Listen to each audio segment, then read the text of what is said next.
আজ আমি রেডি করছি জলপাইয়ের আচার। এটাকে ভালো করে ধুয়ে তারপর কেটে সিদ্ধতে দিয়ে দেবো। সিদ্ধ হয়ে গেলে আমি এটাকে নামিয়ে একটু ভেঙে নেব।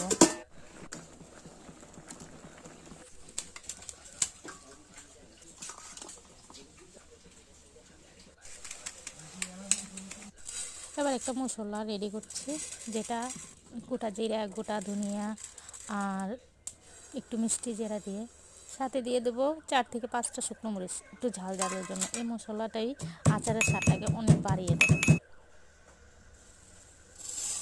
এবার একটা চিনি শিরা করে নেব। চিনিটা এইভাবে দেওয়ার কারণ হলো যাতে আচারের কালারটা সুন্দর দেখায় এবং খেতেও ভালো লাগে, আর একটা আলাদা ফ্লেভার আছে।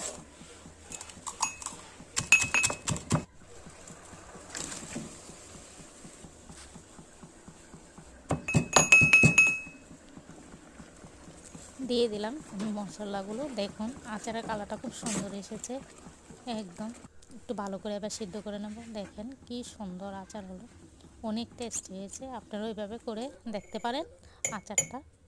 থ্যাংক ইউ সবাইকে।